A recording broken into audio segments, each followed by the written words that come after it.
Okay, coming in. Okay, come left now. 15 degrees. Check height 100. Back. Bananas, bananas. Sorry. Check that height 100 feet. 100. Okay, 45 miles now. On the nose. 12 o'clock. 12 o'clock. Stand by. Stand by. ECM going on. Okay, coming down. Range is good. Firing. Firing. Now.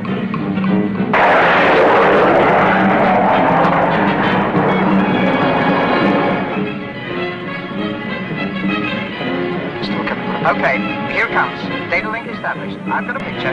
Good picture. Good picture of the waves. It's Kent. It's Kent. Okay, terminal phase. Tracking now. Contact the aiming point. Tracking superstructure.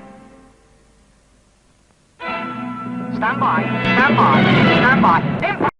Hello guys, welcome to this review of the Airfix Buccaneer S.2B kit and a few upgrades that I have for this upcoming project. Let's have a look inside the box. Okay, as usual, let's crack this open. This came out a few years ago, but the fact that you're seeing it as a review now means that this is a upcoming project. I build all of my reviews. Anyways, we have got 1, 2, 3 huge bags, and then a load of pamphlets, decals, water stickers. Let's have a look at everything in detail. We'll start as usual running through the instruction pamphlet. Tells you everything you need to know here, that there's going to be 4 schemes and there's 2 build options out of the box. And the options, I think, are going to be folding the wings or otherwise, I'm guessing.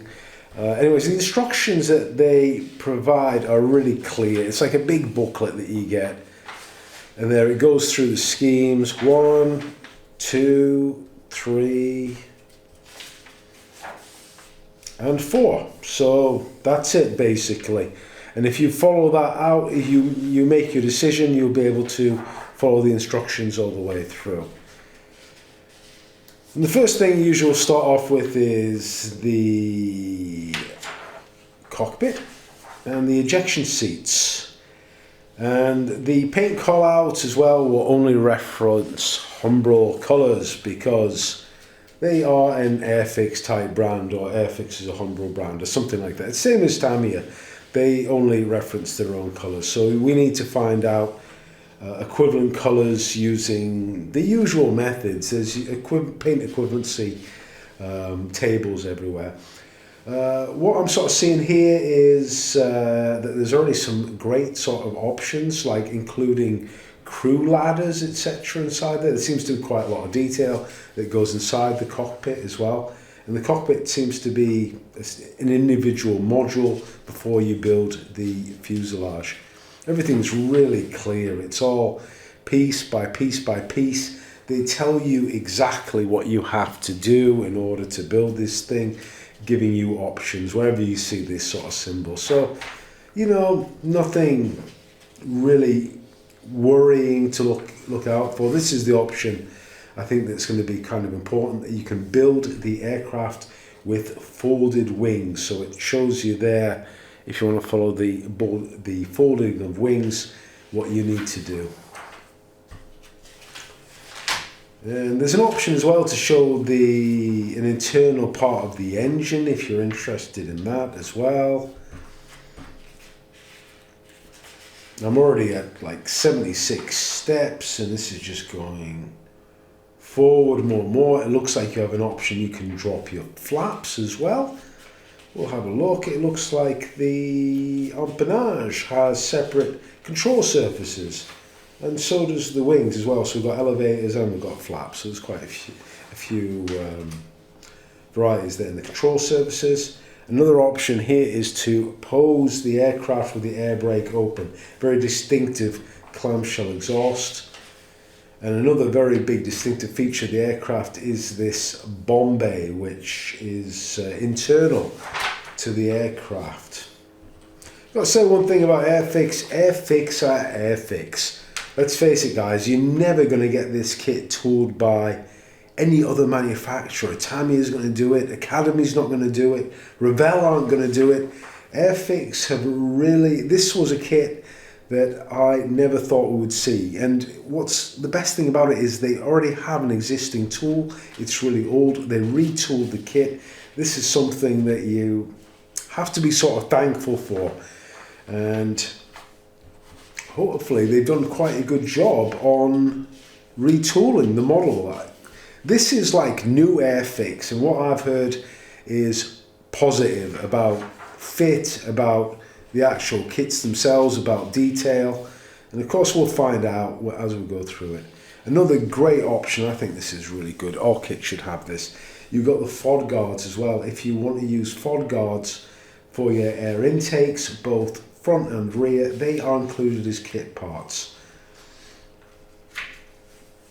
There's some options here as well for the weapons as well, the weapons fitment. Different types of options. I think, as we sort of see, that there's a bit of critique towards the weapons. They include Martel anti-ship missiles. Did the RAF use them, or I imagine that the Navy used them, but regardless, there is also dumb bombs, and I think what I'll do is I'll show you the schemes now, and this is really another big positive here, is that in terms of the aircraft, what we've got an aircraft from 1993, so the 90s, with an aircraft from the 1970s, and then also we've got an operational one from Desert Storm in that desert pink camouflage. And also another 1970s aircraft. They span the life of the aircraft. 4 great schemes there with full colour printouts, including what to do with the FOD blanks as well. You get the pave spike pod included. Thank goodness, that is a really essential stores loadout for that Desert Storm operation. It was the time that these Buccaneers were used operationally. Anyway, so let's get on and have a look at all the kit parts now. Okay, what I'm going to do is just sort of briefly bring you through all the sprues. I'm going to hurry up with these reviews. There's so many reviews out there, there's so many people that talk, they don't build, so I just want to quicken things up. One thing I'll explain as well is that the parts as well, they used to be all in one bag. They seem to improve that. In any case, nothing was damaged, nothing's fallen off the trees, and everything's in good shape. So this sprue here is the basic airframe itself. Here are some of the internal details, air intakes, the engine details. On this frame we have the ejector seat and also some landing gear details. On this one, weapons, and also the very characteristic bulged bomb bay as well.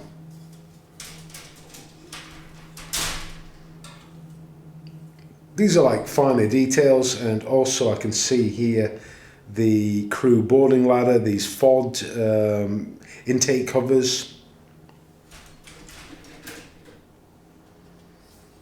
On this sprue we have the control surfaces, wings, etc.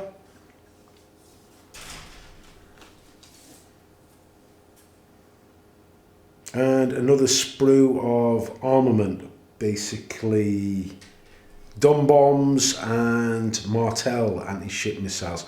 I'm going to show you in macro now the detail. Let's have a look at the details. Let's have a look at how Airfix are doing things now. Okay, now this is really what I want to show you now, is the really fine detail that Airfix now render on their kits. They have moved up leaps and bounds with all this nice fine detail.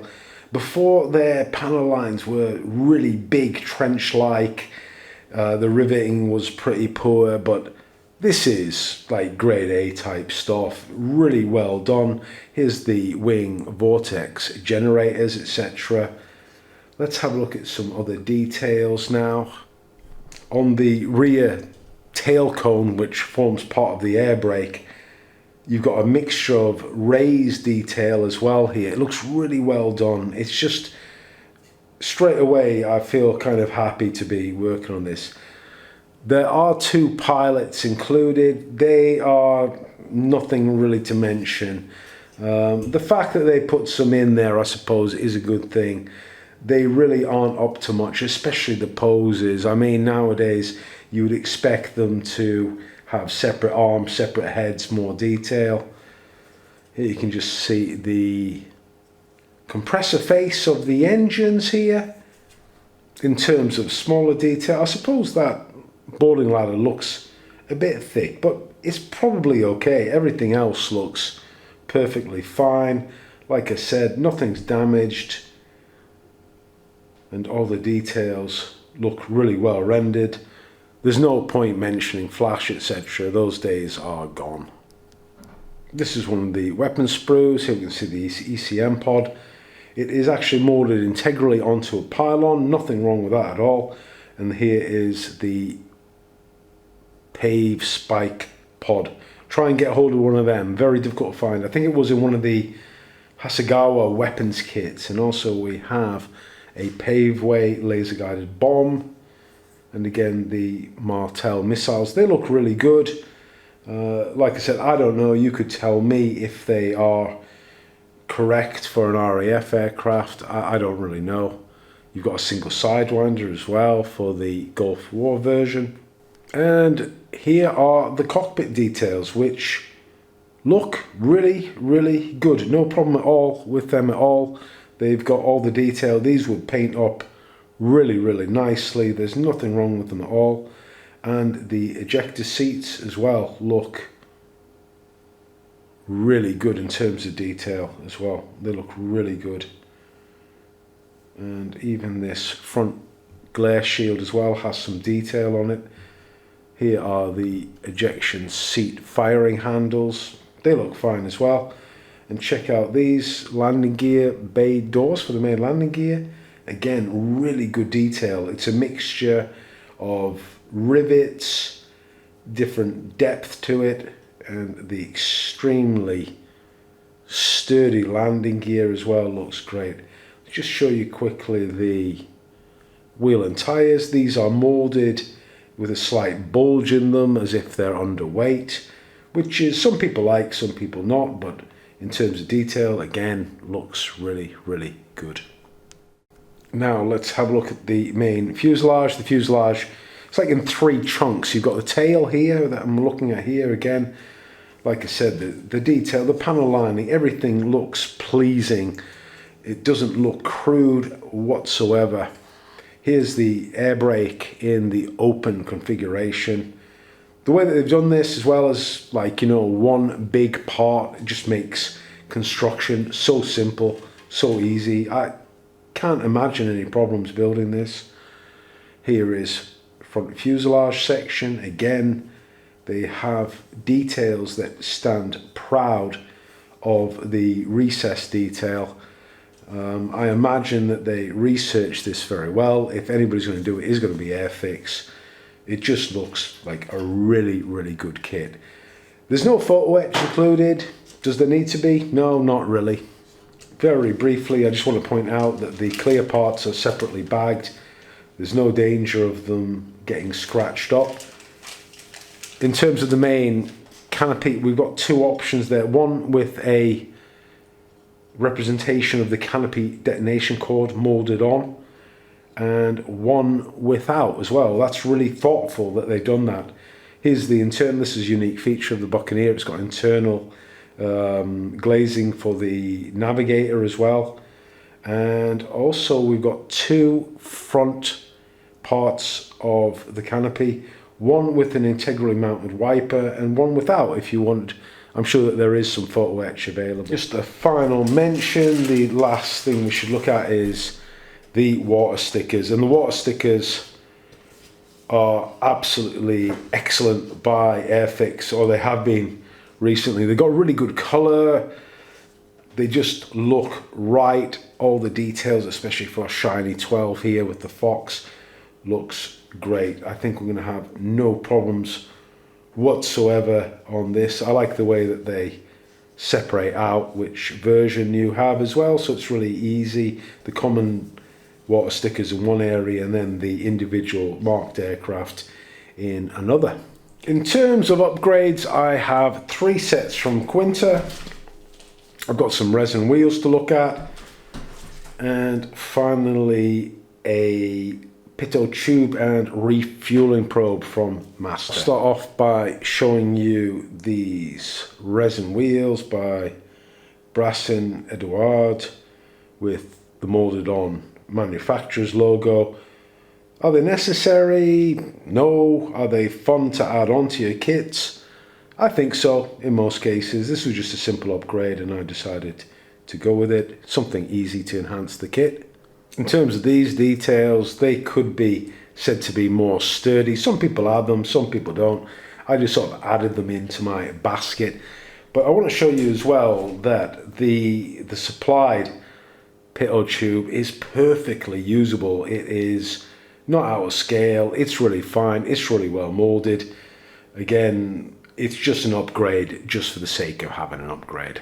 Now, because we have that 2 separate canopies, one without the canopy deck cord, I can add this fantastic Quinta 3D decal for the deck cord. A really nice little upgrade. Now, the supplied cockpit details are done via the parts which have detail on them. They're actually molded, they aren't molded flat, and then you've got decals, but this is the 3D decal set from Quinta, which will massively upgrade the cockpit. So that's the interior portion, and the final detail set upgrades the Martin Baker Mark 6 ejection seats.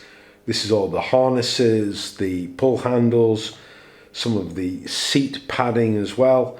The supplied harnesses are done via water stickers in the kit, so this should really bring up the detail for the ejection seats. So that's my review, and we'll be on with the build very, very shortly. Thanks for all your support, in particular my Patreons, for backing me up with all your support. See you guys real soon.